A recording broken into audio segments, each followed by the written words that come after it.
Walter, então, mais uma vez, obrigado por aceitar conversar com a gente. Imagina. Mais uma vez, você é um dos precursores de tecnologia nova no Brasil. Queria que você contasse para a gente primeiro, qual a sua primeira impressão sobre o Apple Watch. Você está usando ele há quanto tempo? O que você está achando? Então, César, eu estou usando esse aparelho faz acho que uns 10 dias. A impressão que eu tive dele é, primeiro, não é um produto disruptivo.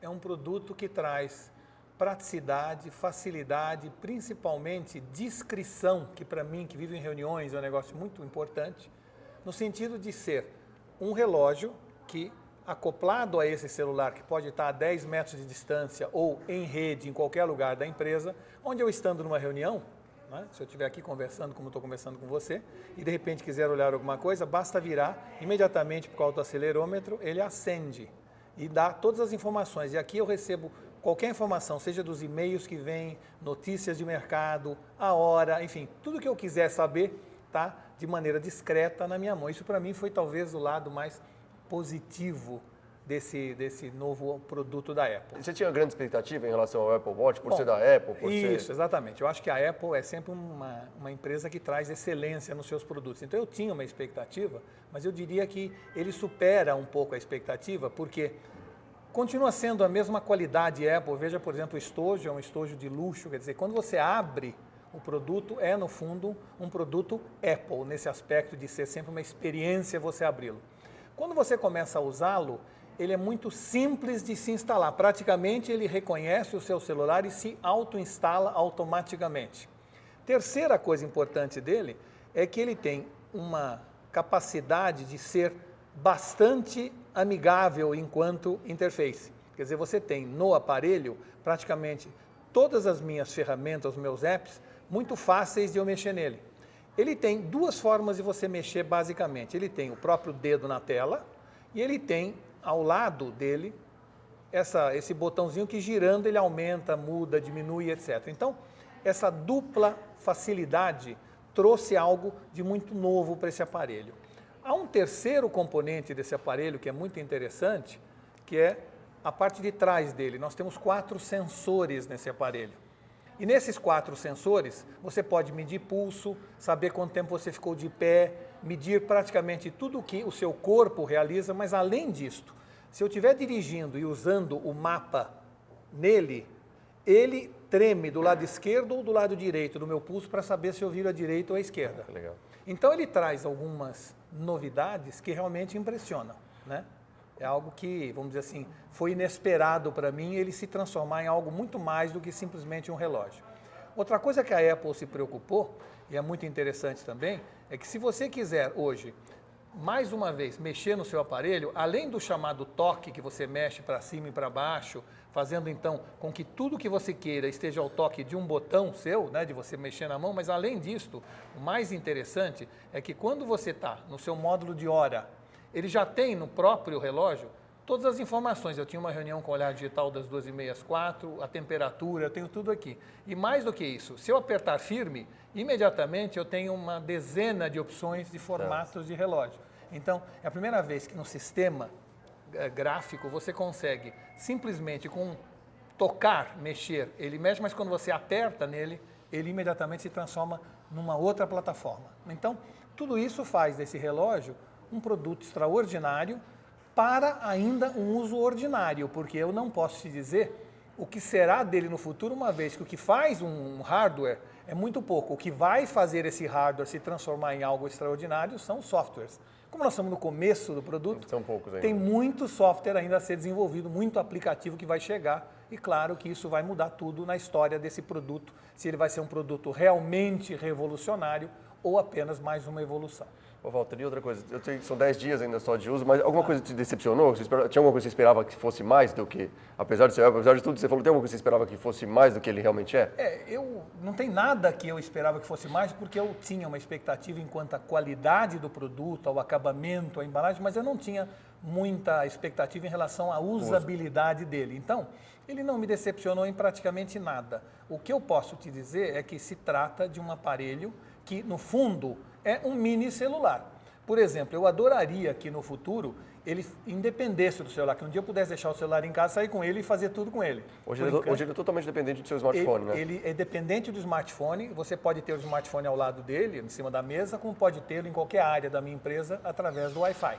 Tá. Mas se, por exemplo, eu deixo ele em casa e saio no carro, ele fica apenas um relógio onde eu aprendo várias coisas e posso interagir com ele, mas limitadamente.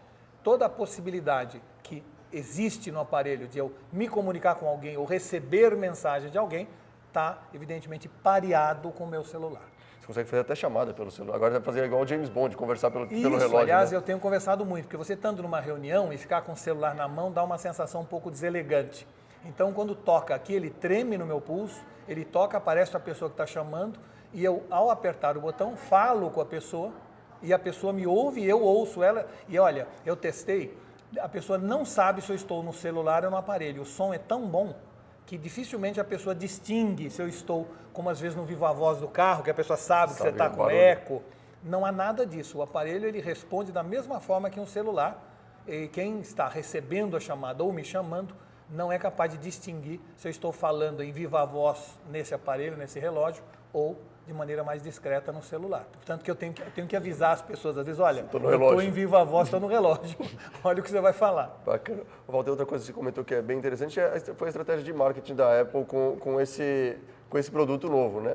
Eles fizeram diferente do que eles estão acostumados com iPods, iPhones, iPads. Queria que você comentasse um pouco isso. Uma coisa importante é assim, a Apple normalmente tem um esquema que foi bem sucedido de lançamento, que é o esquema de 3, 4 meses antes, ela anuncia o produto, informa a data de chegada do produto nas lojas, e aí, uma semana antes, começa um frisson entre os adoradores da Apple, que começa a fazer fila, passar a noite na fila, né?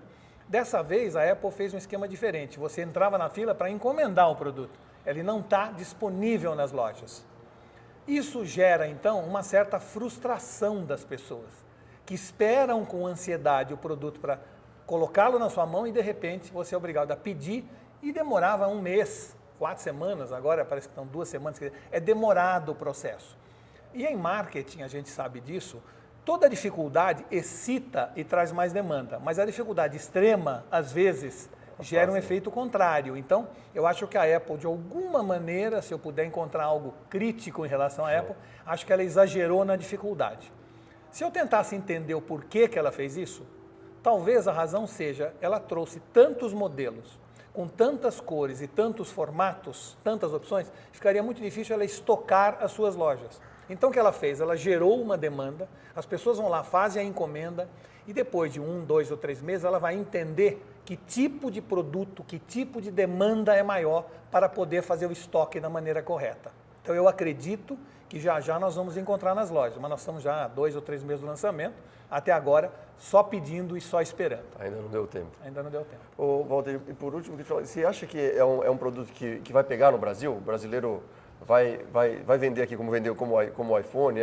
Você acha que vai na mesma linha? O brasileiro é um produto público que agrada o público brasileiro? Olha, eu acho que agrada o público em geral, todo mundo que gosta da Apple e todo mundo que tem um iPhone vai se sentir tentado a comprar. O que vai definir a possibilidade ou não de compra é o preço dele.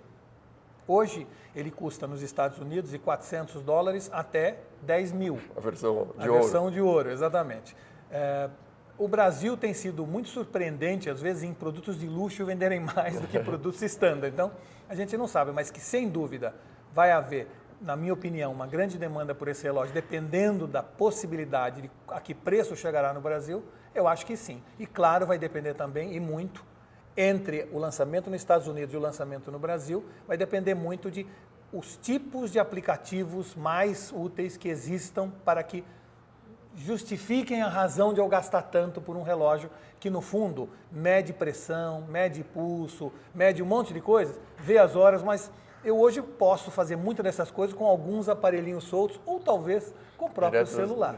Então, o que vai justificar eu, em vez do celular, fazer isso tudo no meu pulso? Um preço que seja razoável e alguns aplicativos que realmente justifiquem essa migração.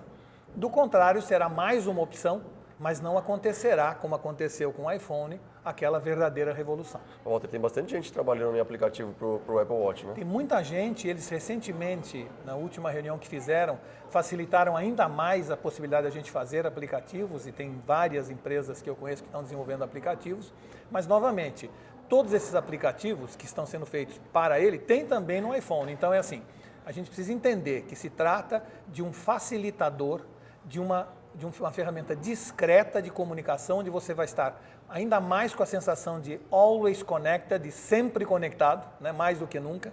É super prático quando você está dirigindo e não precisa pegar na mão o celular. O Siri exerce uma função muito mais importante nele do que no próprio aparelho, quer dizer, eu converso com o Siri aqui e posso pedir a ele, me dá uma direção, me dá um telefone, liga para fulano, sem precisar fazer nada, né? E então o Siri associado a isso justifica você ter esse aparelho. Agora, para muita gente vai haver sim essa pergunta, mas espera aí, se eu tenho o celular que é cada vez mais amigável, cada vez mais fácil de usar, cada vez mais leve, por que eu preciso de algo no pulso? Você não precisa, mas que dá vontade de comprar, eu acho que vai dar. Eu já estou com vontade de comprar. Obrigado, Walter, Nada, mais uma um vez. abraço. Valeu. Tchau.